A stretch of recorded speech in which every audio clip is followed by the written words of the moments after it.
Thank you for the invitation. Thanks for the warm welcome. And good Saturday morning. Thank you for turning out and giving your time in the fight for life and liberty. Right? That's what you're doing, and I appreciate that. Well, I want to talk through a handful of things, and then we'll have a discussion. We'll do a lot of Q&A, I'm sure.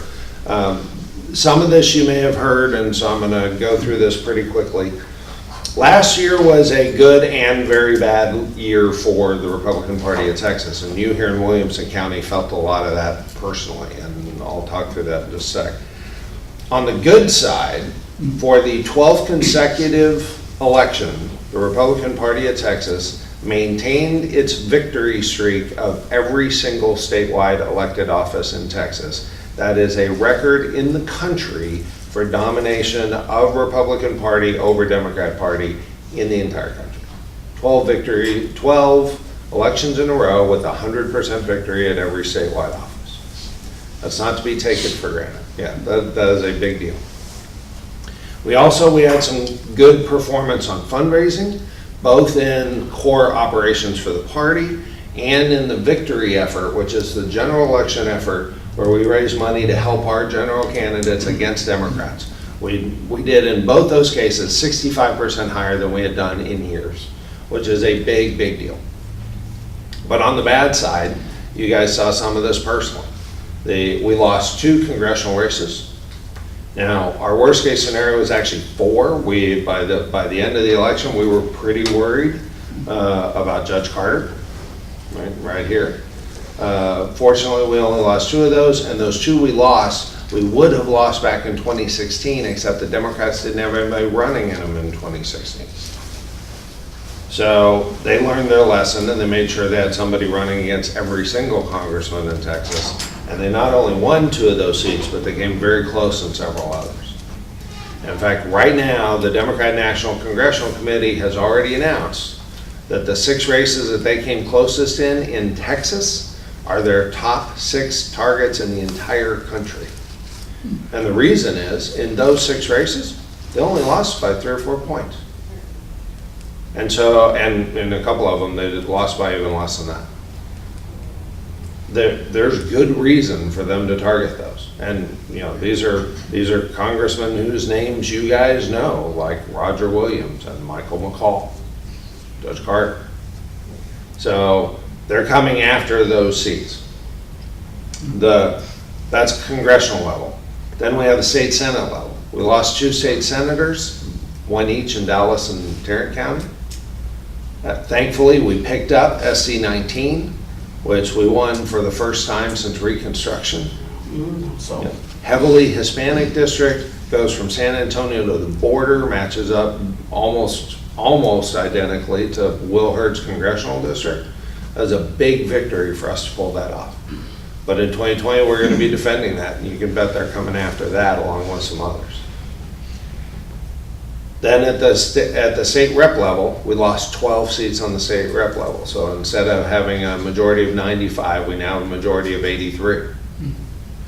Well, on those 12 seats, the greater Austin area played a surprising role in that. 3 of the 12 losses were in the greater Austin area. Hayes and Williamson County.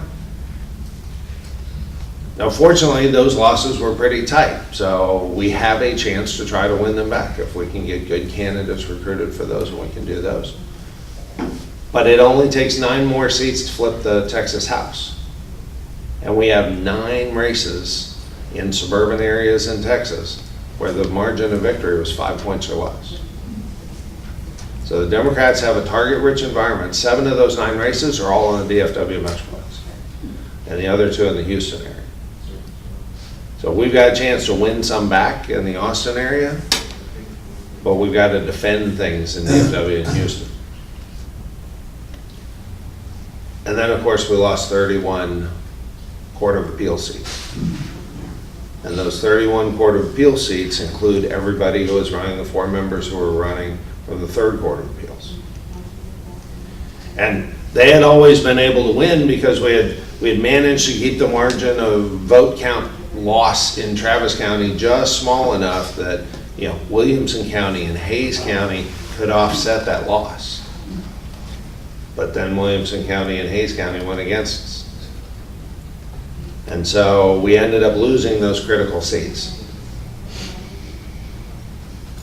So it makes it obvious where we have to work hard this time. Right? The Senator Cruz won by 2.5% statewide. That compares to winning by 16% 6 years earlier. And Senator Cornyn won by 27% just 4 years earlier. Senator Cornyn, of course, is up for re-election. We'll see how we'll see how that continues to develop. And of course, who knows what the primary will bring. But we've got a lot of work in front of us to make sure that we bring back some of that margin of victory so that we can help our down ballot races. And we only won by 2.5% statewide. Thank every other, thank every rural county in the state for saving us. When I talk to them, I thank them for turning out. I thank them for saving Senator Cruz, and I ask them to do whatever they can do to increase that. Right? Increase their vote count. The stakes this time are even bigger because the president's up for election, and control of the House for control of redistricting is up for election. So the stakes are giant. Everybody knows where the battlegrounds are and are going to be. None of this is a trade secret. The results of all the elections are public. We know where they're coming for it. And the stakes in the presidency, President Trump could win every single state that he won in the 2016 election. If he loses Texas, he's at 268. It takes 270 to win. He's lost. That's it. Texas is for all the marbles. And so we've been talking to the RNC, we've been talking to the president's campaign, we've been talking to donors to say, for years Texas has been able to subsidize other states. The national efforts have been able to just count on Texas. Can't take us for granted anymore. We need help because we've got a real fight on our hands, a very real fight on our hands. And so again, I thank you guys for being the type of folks who will show up on a Saturday morning to show that you care enough that you're fighting for this. So that's I actually tagged that, Red Alert Texas. We are on red alert. We should be, we must be. So that's the frame under which we need to work. We know where we have to emphasize our efforts. We know that we can't let things slide in the rural area. So what are we doing about it at the Republican Party of Texas? Well, one of the things we are doing is finding ways that we can amplify the effect of all of our volunteers and our counties and our campaigns.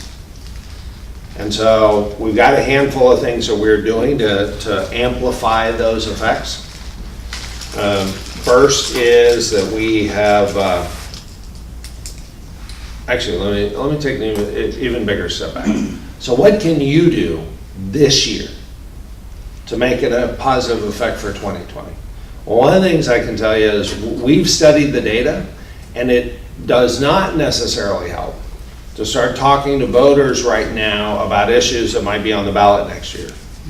And it doesn't help necessarily to try to turn out voters now for next year. The statistics we've seen show that our door-to-door contacts had a big impact. Door-to-door contacts are the most persuasive thing, but only in the last 4 months. Right?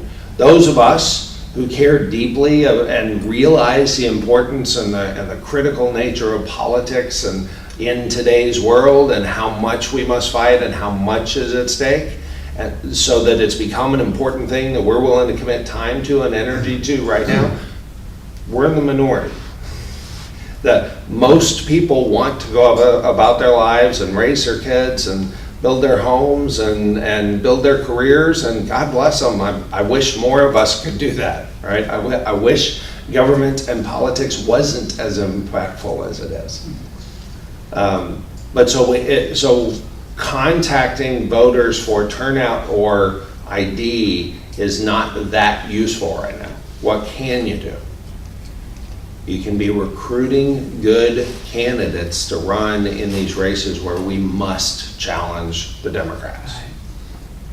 Every race we lost, every race we've given them a free pass in, I hope it was a week and a day ago when the filing period closed for municipal filings for this year, for the May elections. I hope you've got good Republican candidates in city councils and school boards all over the place. Because you know what? If we'd have stopped Beto at the city council, we'd have never seen those signs. All right, that's where he got his start, was running for city council in El Paso. And then Congress, and then the signs. And who knows, we might see him running for president right now. The city councils, the school boards, they matter.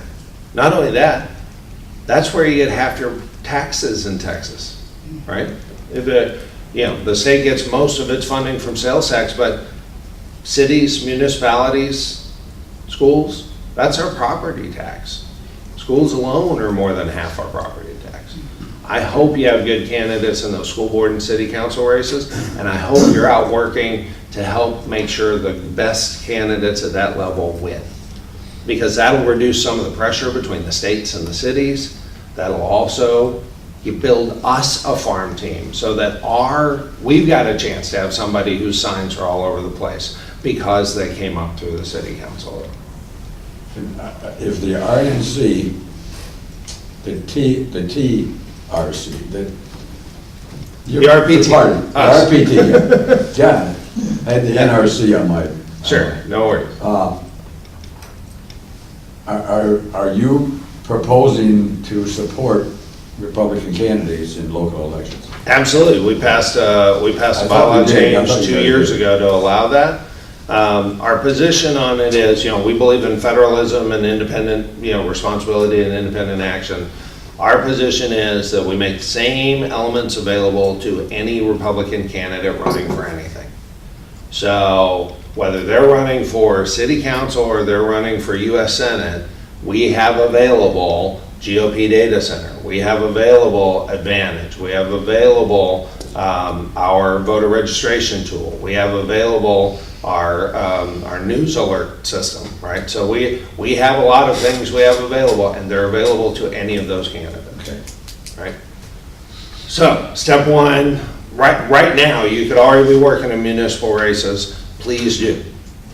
Figure out which are the good candidates. Work to help those good candidates.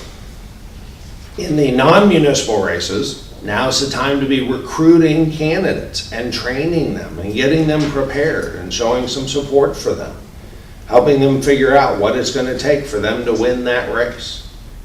We absolutely need to be doing that. I can tell you the other side's already doing it. I'm getting copies of the emails where they're doing candidate training sessions, candidate recruiting sessions. You guys can and must be doing that. And one of the things that annoys me at the RPT is we had some really good candidates last time. I get a lot of grief. We'll post something about our congressman or something else, and the Democrats like to poke fun at us for the demographics of our elected officials. Well, we had some great Latinas. We had Faith Ford, the district attorney in Dallas, an amazing Black district attorney. They voted against her. That's on the Democrat side. That stuff only matters if they can beat us up with it. But we can recruit great candidates and support them and get them elected and stop the lies that the Democrats try to spread about us. I have a question about the classes you mentioned. Are they classes about how to run a campaign and how to win a campaign? Or are they classes about what the job entails and what the power is and is not for the position they're interested in? So it depends on what classes or what classes you're talking about. We at the party, we're working with the TRCCA and some others to have classes about how to evaluate your potential as a candidate and how to decide whether or not to run, what to do if you are going to run, that kind of stuff. There are so many different jobs and so many different nuances in that. I would hope that if they're considering running for, I mean, one of my suggestions to a candidate, any potential candidate who talks to me, my first question is, why do you want that job? What is it about that job that makes you want that job? Which inherently means they have to understand what the job is. I've tried to talk some friends into running for some lower offices. And, Sure. the consensus is, what I've seen is that people blew off government classes in school. If it was even offered. As they age, they get a little bit more, they get more involved in politics because they understand it affects their lives. But they have no clue, like if they want to run for city council, they have no clue what the city council really does and what its powers are and what it shouldn't be doing. Right. And there's no place for them to learn these things and save face. To be able to admit that I don't know this, but I need to learn it. I would be shocked if there's not some internet resource available that would allow the training for that incognito. Yes, sir. Well, I know you're speaking, we weren't going to question and answer you during your speaking time. There was a time when the Tea Party Patriots were supporting me to run for an office. They have classes. They said, we will teach you how to do this. Great. Do you ever go to those groups and say, what are you offering these people that we can offer them? Again, as part of your personal responsibility, I more want to encourage people to consider it and then count on them. I figure if somebody actually does want to consider running for office, they'll care enough to do a little bit of research to try and figure it out. But certainly, we have a candidate resource committee, a candidate recruiting task force that is up and running right now, and they were already working to gather training materials and resources and links, and I'm sure, we'd welcome help on that effort. But B, I'm sure that over time they'll add more and more resources that they connect to. We don't have to reinvent the wheel. A lot of this stuff already exists. People just have to be pointed to it. So, recruiting candidates is a big thing you can do now. Working the municipal races is a big thing you can do now. But the biggest thing that I haven't talked about yet in terms of the outcome of the election last time, Governor Abbott got 4.7 million votes in his victory as governor. In a midterm election that drove 8.7 million votes, which was the biggest midterm election by far in Texas history. Now, Texas historically had a lower percentage than average state of people registered to vote and a lower percentage of people turning out to vote than average. So we're just starting to revert to the mean is what you go. We're starting to work our way towards average. But what that means is we had a whole lot more people turn out this time. In fact, in 2016, in a presidential election, we had 8.9 million votes. And President Trump in 2016, in winning Texas by 9 points, got 4.7 million votes. So President Trump got 4.7 million votes in 2016.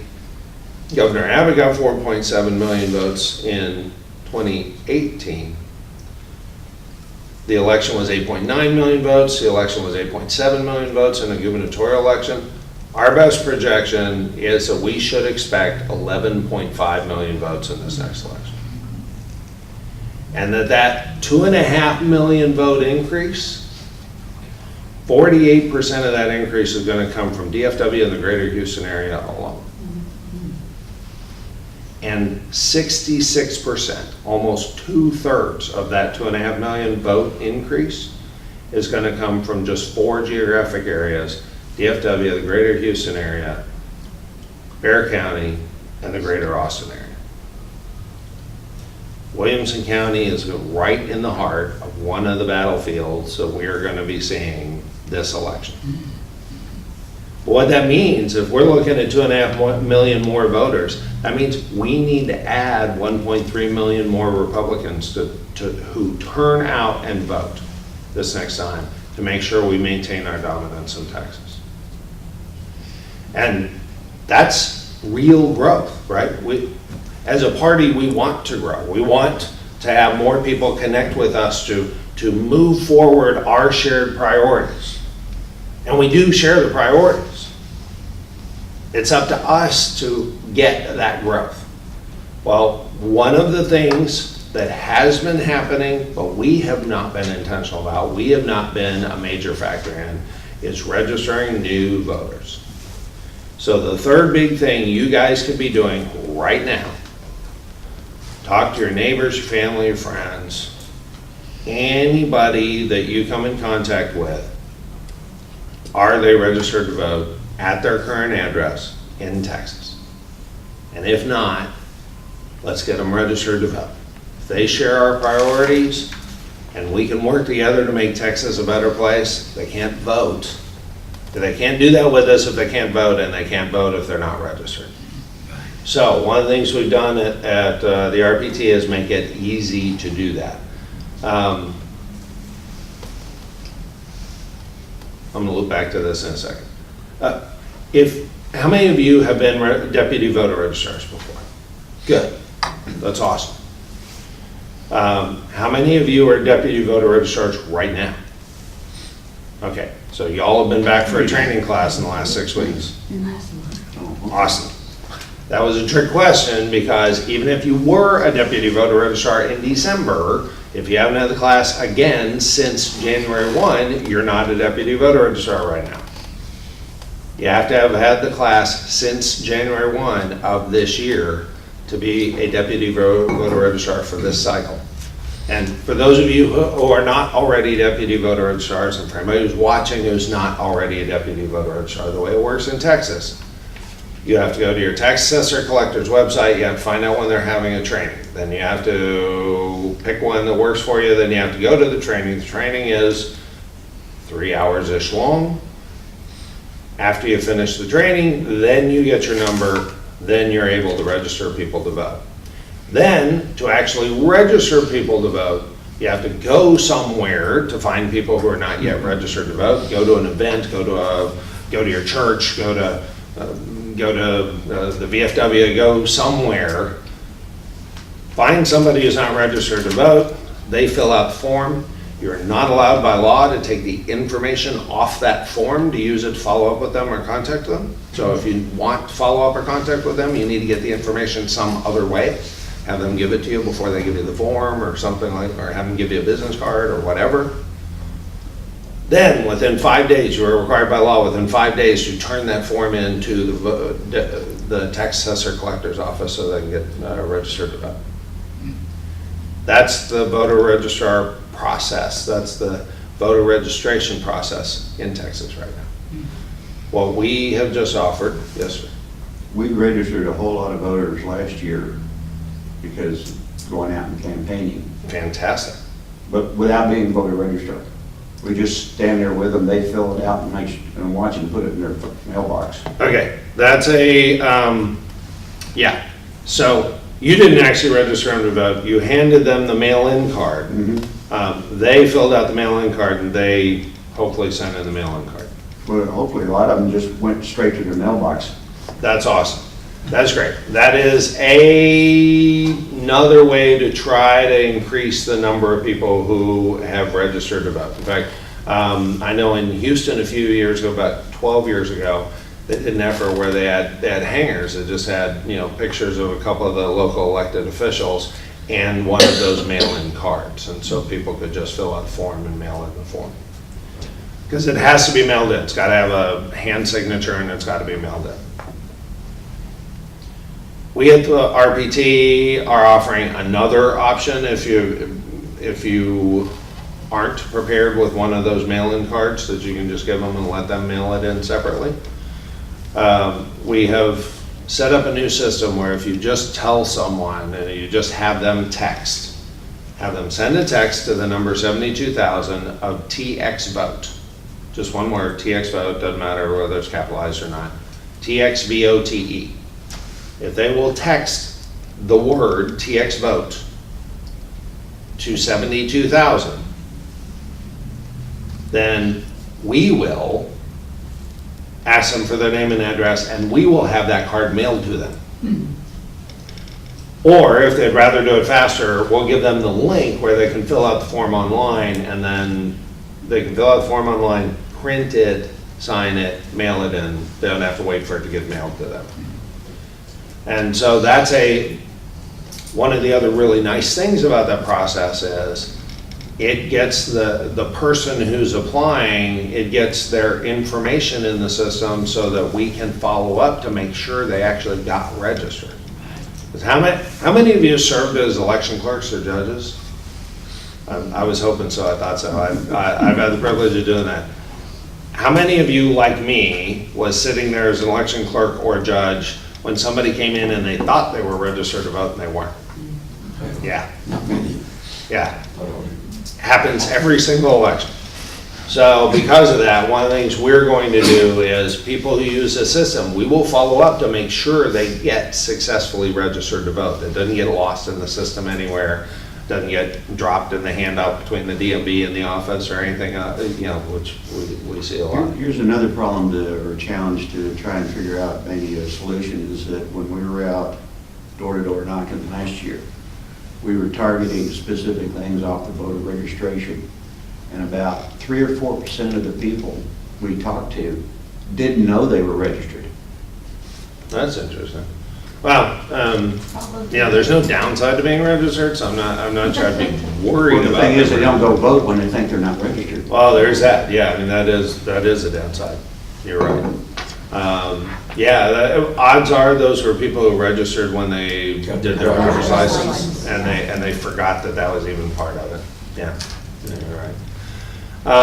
So that's a new thing we've done. So what can you be doing? You can get people registered to vote. You can be recruiting candidates and plugging them in with our candidate recruiting group or other training resources. You can be working in the municipal elections. Those are big things you guys can be doing right now. Yes, ma'am.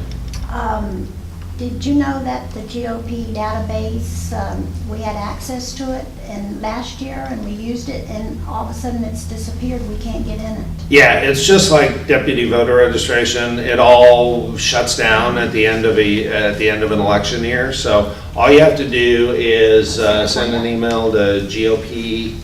Let me make sure I get the right. Because we need that we've got a lot of people moving into Sun City and we need to know if we can find out if they voted elsewhere as Republicans. You're right. That's exactly what it's for. Yeah.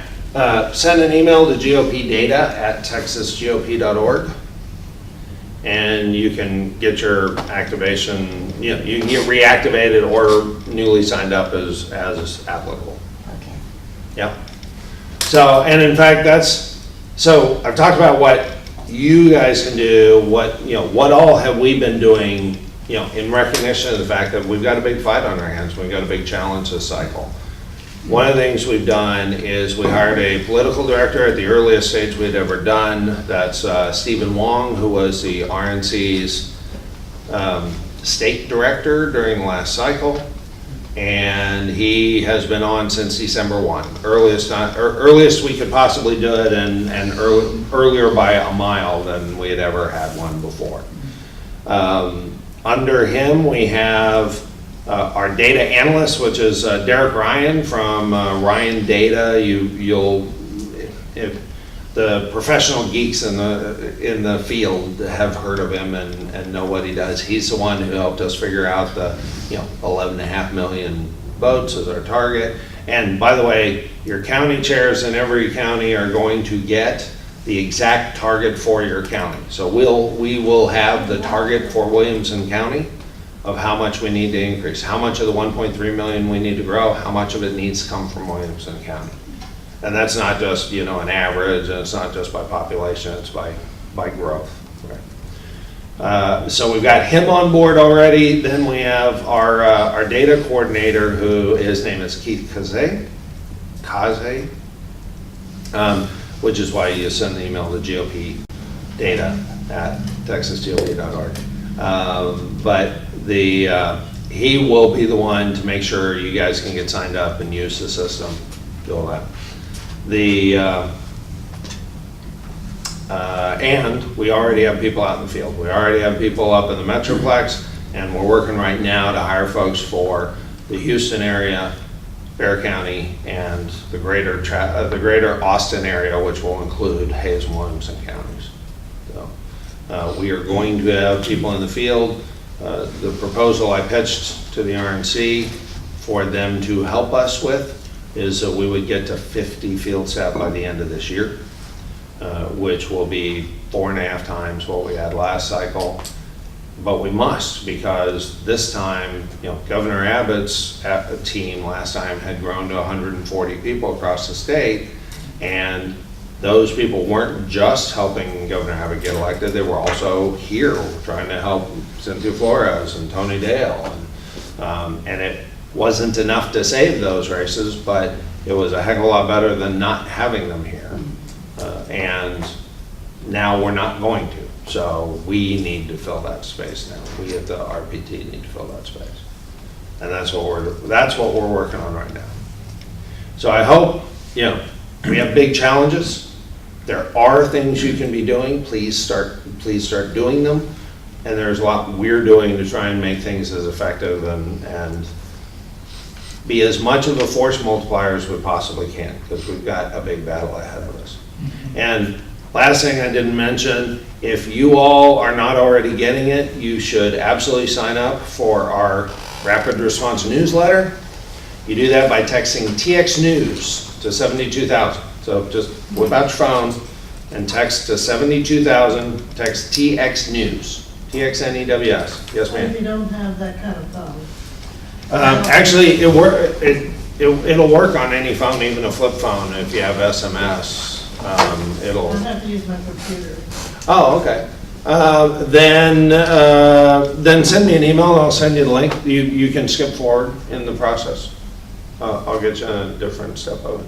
So could you say that again? 72? Text TX News, TXNEWS, to the number 72,000. Okay. And what you will start getting within a couple of days after that, you'll start getting 7 a.m. every morning. You will get a condensed list of what's being said by and about our elected Republican officials in Texas. So that A, you're in the loop and you know what's going on, and B, you see what's being said both by good and bad media, so that you can spread the good stuff and help counteract the bad stuff. We can't count on the mainstream media to present our case for us. We have to amplify it, right? We have to make the case. So get in the loop, get informed, sign up for TX News. It'll make sure you're on that, and you'll start to see some of the other things that we have available. So, yes, ma'am. Based on the fact that, Trump talked so much about being involved with evangelicals. Yep, Okay, that was a big thing for him. it was. We really don't know where he stood with all of it, but we know those ministers from Dallas and here really went to Washington and prayed with him.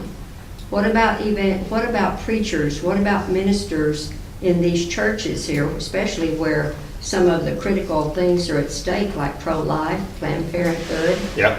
What about contacting those people? I Now, think they you may- should. Okay. And those of you who are members of local churches here should be talking to your pastor about how no matter how skittish a pastor might be about talking to the congregation from the podium about an issue of the day, even if it's an issue that is right down the lane of their faith, Right. they should have no issue, and in fact should be embarrassed with how low the turnout is of their members to vote, and how low the registration is of their members to vote. So they should at the very least be up for saying, you know what? We should all be participating, right? The Bible says be salt and light, right? Well, you can't be salt and light if you don't show up, right? Doesn't do any good for the light to be hid under a bushel, right? So that's a good way to register. Register to vote, yeah, so tell the pastor, at least spread the word. People should be registered to vote, and the easiest way I know of to get people to register to vote is have them text TX Vote 72,000. And if they will do that, that's all you have to say, pastor. Don't say anything else. Just say, hey, everybody, we ought to be registered to vote. We should be registered to vote. We should be not of the world, but in the world, right? They should Register. say, register and vote according to biblical principles. Yeah, that's step 2, and I think we can get there, but I mean, step 1 is telling people at least y'all ought to be registered so that as you feel led, you can vote. Preachers will have to do. Right. Just wanted to point out Yes, sir. that you actually have 4 precinct chairs here this morning. Oh, I should have asked. All right, how many precinct chairs? Sweet, thank you guys for serving. But, you know, we just jumped right into the cool stuff. You know, my first race in Texas was a contested race for precinct chair. And I Can you block tell us walked, something about that? I Because block we walked- have the same thing going on here. I block walked 450 homes in my precinct. And I had the sweetest little old lady, and this was, I had just moved to Austin. I had started my company. I started to get involved in Republican clubs, and I started going to the EC meeting, and I kept trying to meet my own precinct chair at the EC meeting. I couldn't meet him because he was never there. And so, We've seen that. yes, ma'am. Well, that leads into a question from somebody that couldn't make it today Sure, about the filling of precinct chairs in this county. sure. There's been a lack of true effort to get them full, even when there's candidates that want to be precinct chairs. And we have a couple of people, one's here now and the one that couldn't make it, that really wants to fill a precinct chair where there is a precinct chair, but they are not attending the meetings. They don't seem to be getting out and walking. They don't seem to be participating. So these people have been trying. Like Karen actually tried to get elected, and I think she was narrowly defeated. 16 votes. So. That's pretty narrow, But we're 16 talking about votes. filling, I've never we're seen talking it about in 12 years. filling places where the people, the precinct chairs aren't doing Sure. anything. And Yeah. so what kind of rules and regulations can be informed to help solve this problem? Okay, well, wow, all right, so, yeah, so that was a fun one. So what, you know, I block walked, and the neighbors had never heard from their precinct chair, just like the EC hadn't, and so in that next election, he had been there for 10 years, and I just moved there, and I beat him 60-40, so it was, yeah. But part of it was me just going to the neighbors and going, it was during the 2012 runoff election when Cruz was running against Dewhurst and Roger Williams. I forget who his opponent was in the runoff, but we had a lot of interesting runoffs. And so I printed up a flyer and said, you know, hey, I'm sure you know about the Senate race. That's all over TV, but there are these other runoffs. I mean, Christy Craddock was in a runoff for Railroad Commission. I mean, there are all these other runoffs, and you know, I want to be sure you know that they even exist and who the candidates are. And if you'd like my opinion, I'll give you my opinion. But you know, I just want to be sure you know about these runoffs. Oh, and by the way, I'm in a runoff against precinct chair, and what a precinct chair is supposed to do is inform you about what's going on politically and help you be involved. And you know, I'd like you to vote for me for this. And you'd be amazed how many people said, I've never had a candidate ask for my vote.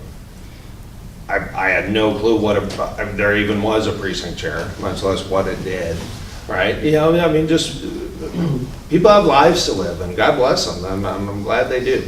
So that was my experience with that.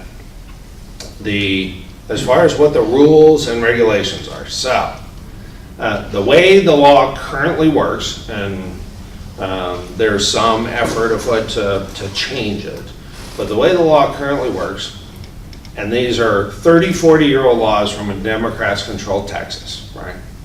In the election code, it specifies that a precinct chair is an elected office, so is a county chair, and so on. And it has all sorts of rules in there about how we run our business as a party that, probably the state really has no, probably if it were constitutionally challenged, they probably have no authority to actually be telling us what to do because we're a private organization. But for now, those mandates are in there. Well, because those are elected positions, once someone is in that position, whether they've been appointed or elected, whether they were elected by the EC to fill a vacancy or they were elected by the population who participated in the Republican Party primary during the primary voting, regardless, once they're elected official, well, there's very limited things you can do to remove an elected official. And, as you would not be surprised to learn, I would not place very high odds on the chance of getting, some big law change down in Austin that would make it a whole lot easier to remove elected officials, right? It'd be pretty hard for that to get kind of passed through both houses and the signature of the governor that you'd expect for obvious reasons, right? So, because those are elected positions, for both county chair and precinct chair, there's one provision. Because we had the case where we had a county chair in a coma, and we had a case where we had a precinct chairs who just not only weren't showing up, but they had, for all intents and purposes, chosen to abandon the job for all sorts of reasons, and sometimes good reasons. So there is a provision for both cases, for county chair and precinct chair, that if they've missed 4 consecutive meetings, a supermajority of the EC can vote so in the case of a precinct chair, if a precinct chair has missed 4 consecutive meetings, and county ECs are only required to have 4 meetings a year, they're only required to have quarterly meetings, so this would be, in a lot of counties' cases, a year's worth of meetings. And if the county's not following the law, then it's possible they're not even having 4 meetings a year. But if they've missed 4 consecutive meetings, a supermajority of the EC can vote to instruct the county chair to send a letter to the precinct chair saying, hey, you haven't made any meetings. Let us know if you're not actually abandoning the position, otherwise we'll consider your position vacant. And then the precinct chair has some time to respond to say, yeah, no, I haven't been able to make it, but I'm not abandoning the job. And if they say that, then you can't remove them from that precinct position Till the next election. until the next election, and you remove them by beating them in the election. Same goes for county chair. If a county chair has missed 4 consecutive meetings, then a supermajority of the EC can send a letter to the SREC, a supermajority of the SREC can instruct me to send a letter to the county chair saying, hey, have you abandoned the job or not? And if you have not, you need to let me know, otherwise we'll consider it vacant and we'll fill it. So 2 things, is it not 3 consecutive meetings? I thought it was 4, is it 3? We were working on the bylaws and we specifically said 3 because we meet every month. And So- we had tried talking to the chair, brought it up at the meetings and. Yeah, I'm talking about, Just it's specified in either in the RPT rules or the election code, and I can't remember which. So Okay, can we- the thing Yeah, is 3. make sure you're in compliance with all those. I mean, there are some things you can do where in fact, the majority of things, your local rules have predominance. Except there's some stuff that the RPT rules have predominance, and then there's some things where the election law has predominance. And in some of those cases, that's unconstitutional, but we'd have to have a lawsuit to prove it, and, so, say what we. But anyway, let me get back to the real core, what I consider the real core of your question. The real core of the question is, if we've got somebody who really wants to make a difference in the party, and they can't necessarily do it through the official position of precinct chair, for whatever reason, right?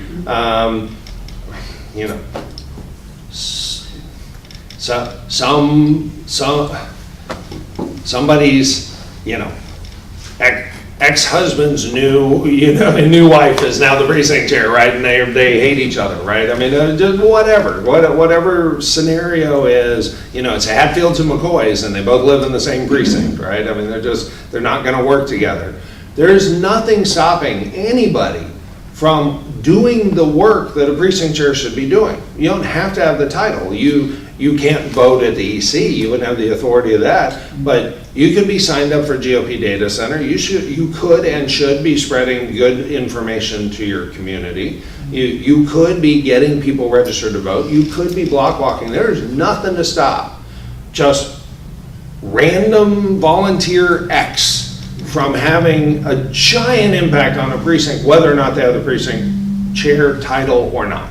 I want, and as head of the party, I want and love great precinct chairs who do an amazing thing in their district. But you know what? We're at red alert. We can't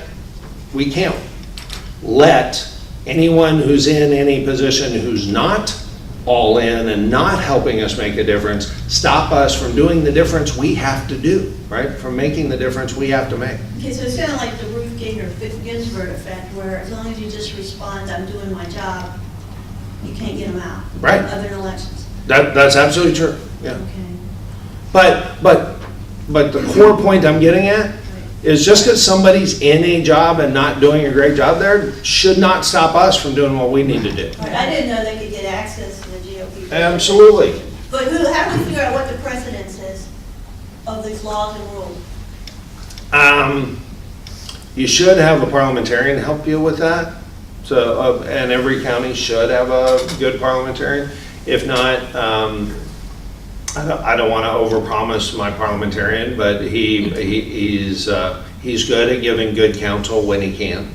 So he would be inclined to give help if necessary. Shifting gears here, Yes, sir. reapportionment's coming up, and it's going to be a huge issue within the state, within the nation. Absolutely. Where does the RPT stand, and how are you going to affect that? Where are the power points and the pressure points to come out on top? What are you doing as chairman? What is the party doing as chairman, under your leadership, to make that a successful event? So reapportionment, for anybody who's unfamiliar, and I want to confirm you and I are talking about the same reapportionment.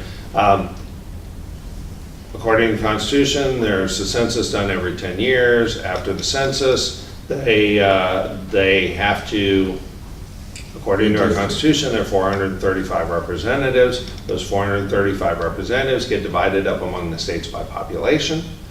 And so every 10 years or so, the distribution of population changes as people tend to move out of one region and into another region.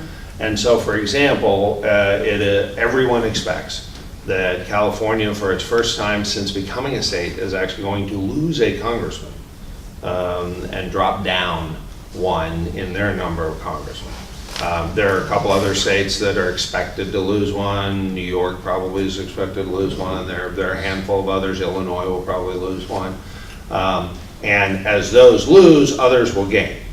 All expectations are that Texas is going to gain 3.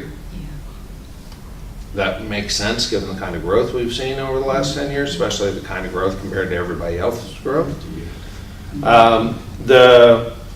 It's a stair-step distribution, right? So it's 50 states, it's 50 moving pieces. All of them, we have the census taken in every one of those, and then depending on how the new mix is, you get one or you don't get one. It's not you would have gotten $100, now you get $101. It's, we right now have 35 congressmen, right? No, 36 congressmen. Do we get 39 or do we get 40 or do we get 38? And the thresholds between those could be, it could be 1 million people that it would take to knock us from one to the other, right? And no one knows till after the census is over whether we're going to end up where we were 50,000 short of getting the next congressman, or whether we had, 800,000 too many, more than we needed to get the number we needed. We don't know which one, we don't know where we're gonna end up, and nobody's gonna know until all the census is done. California right now is spending $100 million to make sure that they only lose one congressman. Where'd they get that money? Well, they stole it from the taxpayers, the same way they get all the rest of their money, yeah. How many will they lose if they get that question into the census, are you a citizen? Actually, so the citizenship question has been around forever. It was removed for a while, and the Trump administration says it wants to put it back in. There are mixed, there's mixed emotions about that both ways. Some people are arguing, if the public knows that you're asking if you're a citizen or not in the census question, then maybe a bunch of people will be less likely to answer the census period.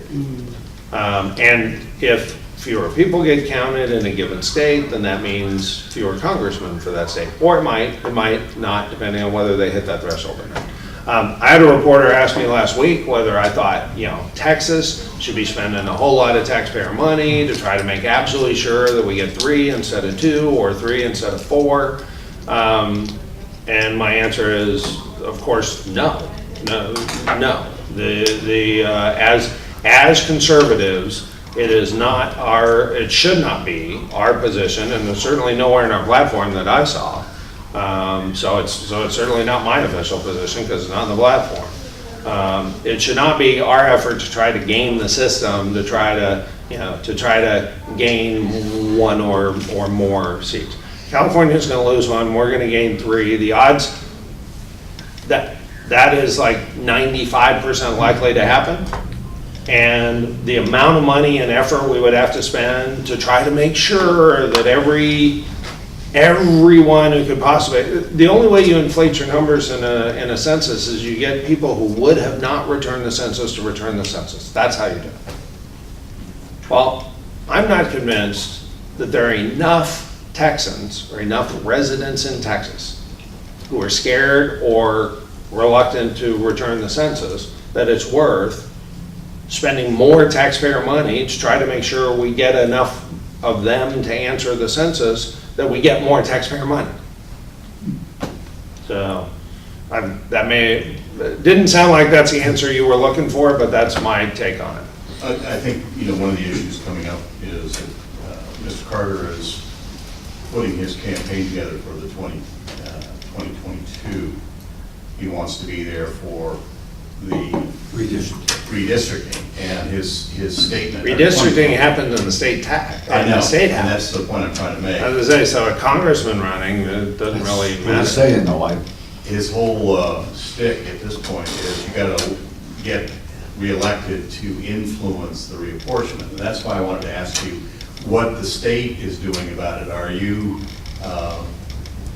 moving in some direction with congressional help, or is this going to be at the state level where Mr. Abbott and company have the final say on what's going on? And it's true. No, it's a federal administrative effort, right? So the best thing we can all do to make sure Texas gets a fair shake and not the short end of the stick is work to get the president reelected. That's the best thing you can do. It's the census is an executive branch division.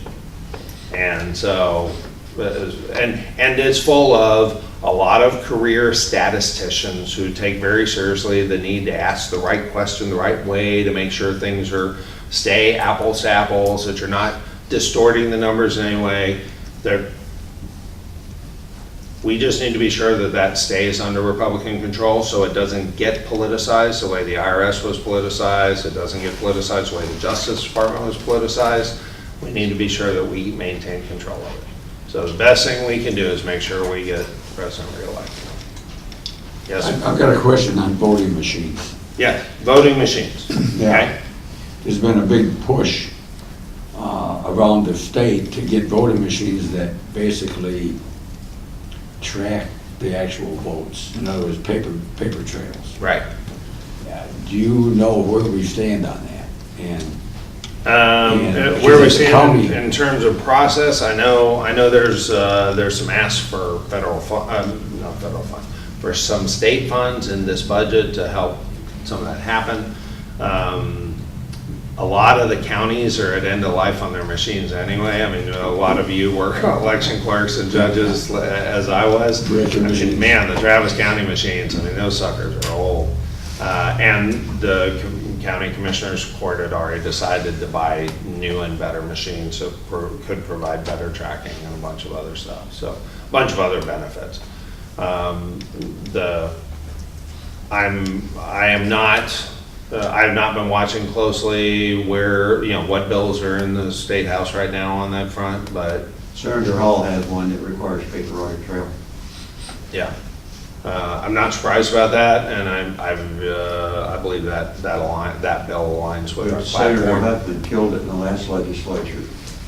Yeah, so I know that there's some work along those lines, and if they pass a requirement, odds are they'll have to pass some funding to help with that, so. Especially Yeah, smaller but counties. I do expect, regardless of what the state does or doesn't do, there are plenty of influential in the result counties like Travis that already have to and have already decided to replace their machines. Harris is in the same boat. So I think we are. there will be, Williamson probably is too, because a lot of them put them in about the same time, and so it's about time to replace them at the I same think time. they said they were 20 years old. Yeah, 20 years old. So, so that's they got their money's worth out of them. They're going over that 112 miles. But yeah, so I'm comfortable that we will see big improvements on that front, regardless of whether something big comes out of the State House this session or not. But there is movement at the State House on some of this stuff as well. Cool. Yes, ma'am. I got a touchy question. Sure. We are looking to put in a new chairman in Williamson County, and Bill Fairbrother, his mother needs more of his time than we Yes. do. And so we had two Yeah, candidates. my condolences to Yeah. Bill on his personal situation, and my thanks to him for a long 20 years. 20 years of good service to the party, and really appreciate that, and appreciate the way he's put the needs of the county first and making sure that the county So gets we somebody. had two people that were interested in the position, and now they've decided that nobody's going to campaign. We need, as you see, as you have mentioned. That's interesting. we- Nobody's going to campaign for a job two people want. Yeah, Okay. we don't, this week, how's that, this week? So you mentioned that Williamson County kind of fell a little bit short in the Yeah, election. and Williamson County is Okay. right in the crosshairs, So right now. we need enlightened leadership, enriched leadership. You have any suggestions for us? What Any should we be looking recommendations? for? Yeah, As I say, so the question is, what is my recommendation to someone, a precinct chair who has to make this decision in a very critical, Yeah. in a very critical county? My first recommendation is pray for wisdom. Yeah. Is what? I mean, Pray for wisdom. Pray for wisdom. I mean, and I'm not at all.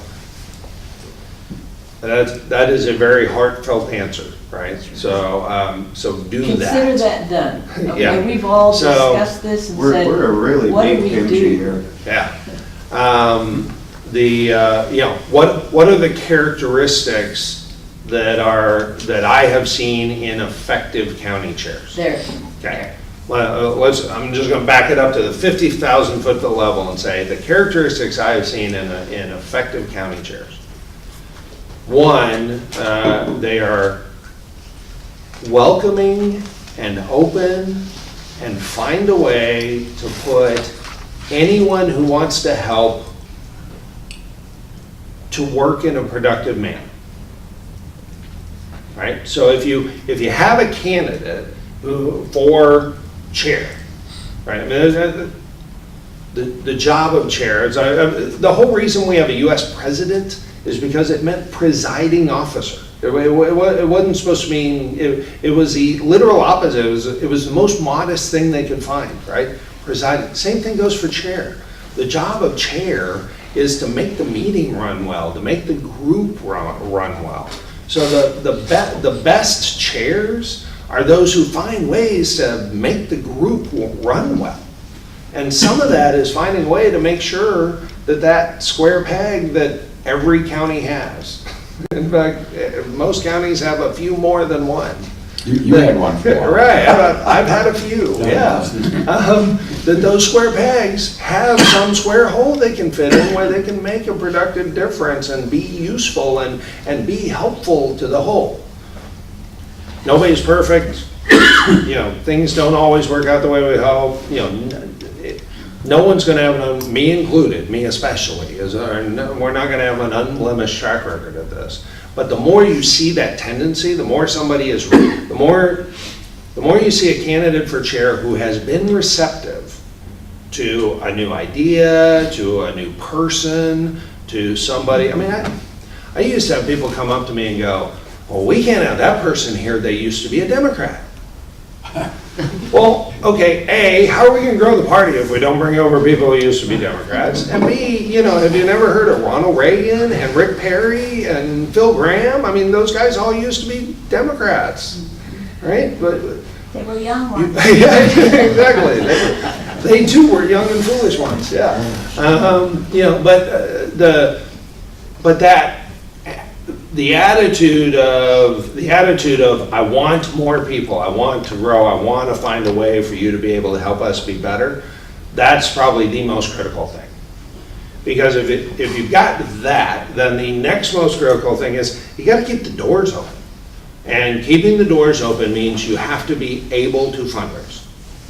Fundraising in politics, it is, I've heard it called all sorts of things. It's the mother's milk of politics, it's whatever. But what it is, it's table stakes, right? For anybody who plays poker, you can't sit down at the table if you don't have the table stakes, right? So you can't even play the game. You have zero chance of winning if you have no table stakes. The difference is, having the giant stack of money doesn't necessarily mean you win, right? And we've all seen this. Hillary had a whole lot more money last election.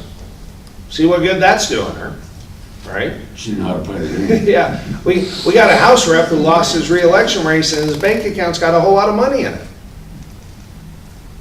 Didn't do him any good, right? So money is table stakes. But the way you get money is by showing the vision, showing that you'll be responsible, showing that you've got a good purpose and you have a shot at success for that purpose, and you get people who can give money. And for a lot of people, their money is much less precious than their time. And so to have a chair candidate who understands that and is willing to go make the ask and willing to present and able to present, you know, here's this vision, right now, selling the value of the Williamson County Republican Party right now ought to be an easy sell, right? Look, our challenges are great, but our history is great. Our people have done great things. We have had fantastic representation. This new representation that the Democrats are offering, they're already off the charts crazy. You shouldn't want that. Surely you don't want that. And if you don't want that, I just need a little help to make sure. I'm not asking you to give up your Saturdays. We have people who are committed on Saturdays. I'm asking you to support the party's efforts so we can do it. And so, you know, that's the second thing. But it's second. Because if you don't have that welcoming, encouraging kind of thing, you don't have the vision, clarity, the team, the mission.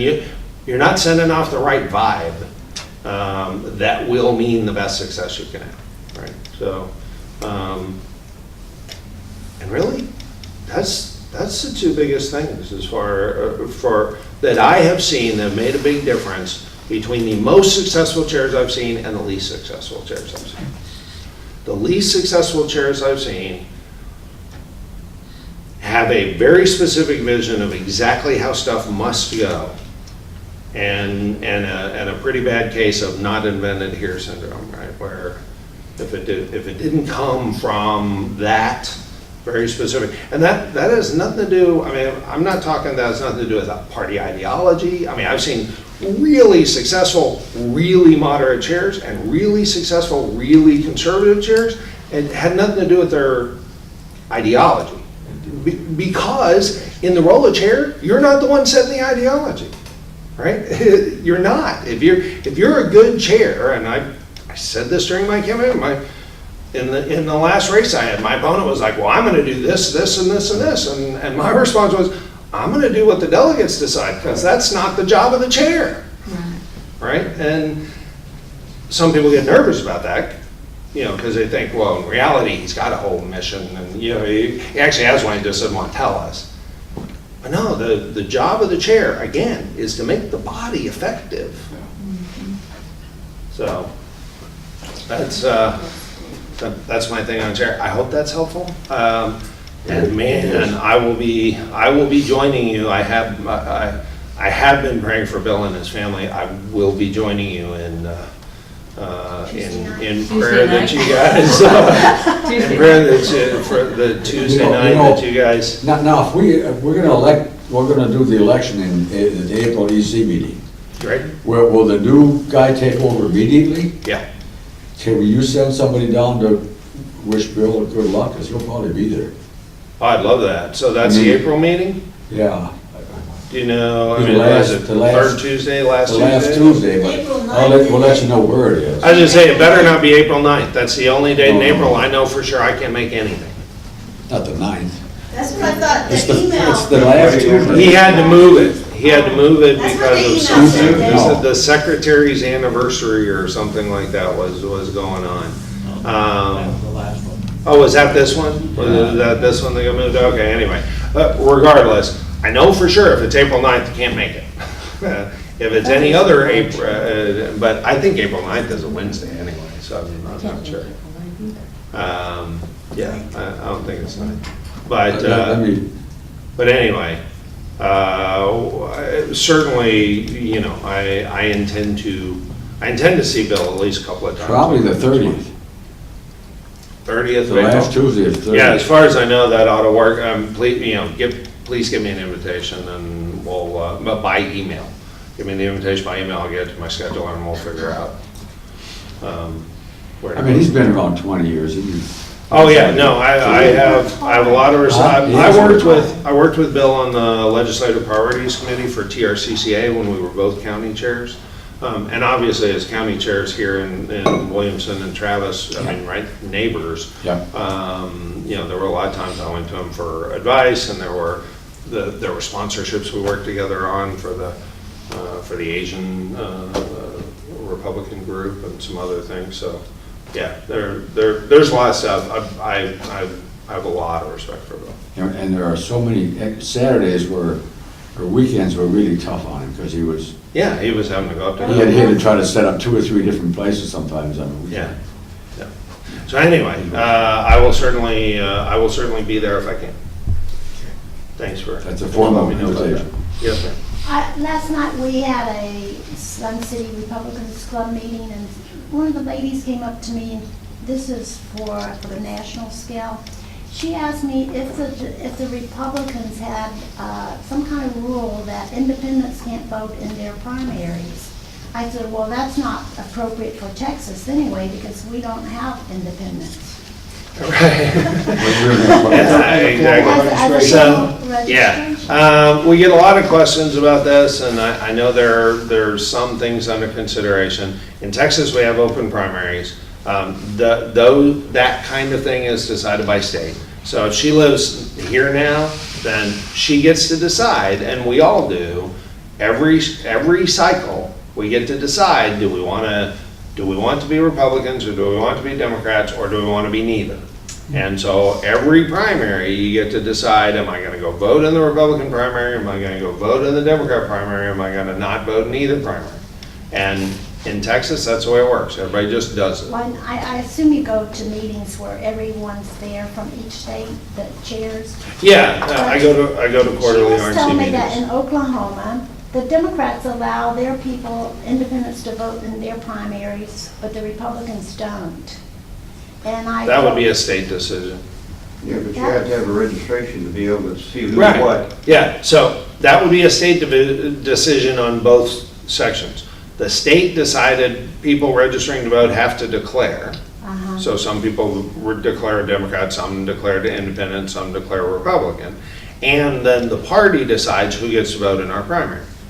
And that's fine, the party gets to decide, but again, that's a state decision. The point she was making is that her granddaughter is a true independent. She could go either way, but if she votes in the primary as a Democrat, because she cannot vote in the Republicans' primary, then she's afraid she's going to get captured by the Democrats.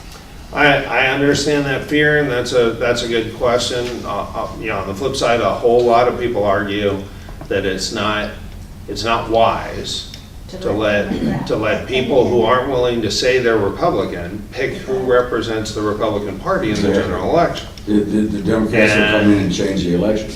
Yeah, and so, yeah, well, and it's even someone who is a true independent, if they are so independent that they don't want to claim to be a Republican, why would you want them to pick who the Republican nominee is? And the only answer I can think of is that you think it'll give you a better shot in the general, because you think the candidate who will get picked by a mixture of Republicans and independents is more likely to win the general, because a majority in the general usually requires Republicans and some swing voters and some independents and some, sway. So, I mean, that's the reason Beto lost is because he made zero effort to swing Republicans, right? None. His whole campaign was to add more Democrats to the rolls and to add more Democrat voters. And he still came within 2.5%. So we've got his theory was the opposite. His theory was let's just get our folks out. And so, that's why I started this off saying we got to add 1.3 million more Republicans between now and the next election. So, again, I'll challenge you. Get involved in these city municipal races, get people registered to vote, stay in the loop. Help spread the good word. Or shut down the bad words. Thanks. Yes, ma'am. Do you expect to see a big impact now that we can no longer vote straight party ticket? All right, so as someone who is conservative, I am very sensitive to the fact that none of us can predict with confidence the unintended consequences of a government action, right? Which is why we tend to try to prevent government action, because, who knows what the unintended consequences will be. Well, this is a pretty significant government switch. Everybody used to be able to vote straight ticket, now they can't. The one thing I do know is, or I have a lot of confidence in, is that the elimination of straight ticket voting, had it happened a year ago, would have avoided 50-something judges in Harris County being wiped out in one day. Because I'm just not convinced there were that many voters who felt that strongly about each of those judges, especially when most of those judges were dramatically more qualified than their opponent. Dramatic. So the absence of it should avoid wholesale wipeouts like that. On the other hand, we waited till 2020 to do it, so there aren't really any areas left for another wholesale wipeout. We kind of got them all now. Same with the third court of appeals and all the courts of appeals. I don't think we'd lost all 31 of those seats if it hadn't been for straight ticket voting. So going forward, now that we've already lost them all, it'll be harder for us to have a wholesale victory over the Democrats to win all those back. So I know that much, right? It'll avoid a wholesale wipeout scenario. I have no idea what it means across 254 counties, across thousands of races. I can't predict what that means. I know it is more important than ever for us to remind people that no matter how nice somebody seems, that the root of the question these days is, you know, the Texas House, are they going to be voting for Speaker Bonin to stay Speaker? Or are they going to vote for who knows what firebrand Democrat to be Speaker and messing everything up, right? Are they going to be voting with us on redistricting or against us on redistricting? Are they going to be voting, you know, to support the legislation the majority of Republicans want out of the Senate, or are they going to be voting to oppose that? Are they going to be voting for Speaker Pelosi? Or are they going to be voting for some better speaker? Right, so that, you know, so I would certainly be encouraging folks to say that while it takes more effort now to go all the way down the ballot, especially in the bigger counties where there are more races on the ballot, it is more important than ever that our folks be able to take some confidence in the party label, that the party label indicates that all other things being equal, if you don't know anything else about the two candidates, the party label is a factor you should consider as a backstop to help you make the choice, because other people are going to be making the choice the other way based on it. So then the question is, are our people more willing to go further down the ballot and more willing to put the effort in to make sure all our folks get elected? And I have a lot of confidence in our voters. Yes? Every candidate signs off on the party platform. Where are we holding our candidates, our elected officials that subsequently don't follow the party platform? We all pledge that we're going to be on the party platform, and I think we have leeway on up to 3 items that supposedly we follow. You're not going to be being on. What is the position of the So the position of the RPT, and again, this kind of goes to, when you run for chair, you understand that the role of chair is different than the role of some other position, right? The position of the RPT is we got 300 planks in the platform, and we have our 10 core principles. My conversation with every elected official has been consistent. Please pass stuff that will let us help you get reelected, because we'll be able to point to victories that differentiate you from the opposition. So, and to make this really consistent with current issues, right? School finance is a big deal. Well, school finance is a big deal because if it's a problem, all of our elected officials are going to get beaten up over it. So it's a defensive move, and a necessary defensive move, to make sure it's not a problem. So they have to take care of it enough to make it a problem. But that's not a winning ballot issue for Republicans, for us to go out and go, we fixed school finance better than Democrats could ever fix school finance. In the Senate, there's a bill of a $5,000 per teacher raise. Who knows how it's going to finally come out and what's going to come up with that? But that's not, even if that were unanimously passed by the Republican members of the Senate, they go home and go, hey, we the Republican senator, even if every Democrat opposed it and just the Republican senators passed it, and the Republican senators all go home and go, hey, we passed a $5,000 per teacher raise, their Democrat challenger will come up and go, well, I'd have voted for a $10,000 raise, right? Or an $80,000 raise. I mean, they'll just make up, Democrats love that, right? Spending money that doesn't exist because they haven't taken it from the taxpayers yet. That's not differentiating.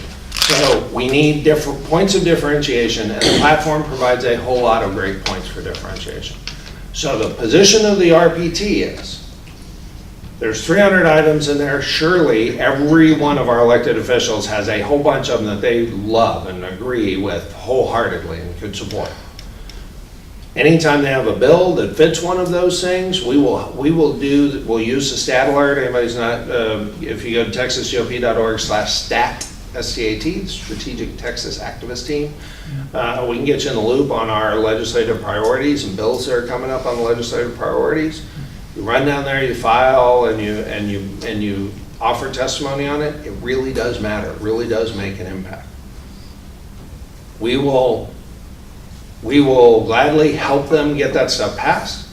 And any of those things that pass, we will thank those who helped us get it passed for getting those stuff passed.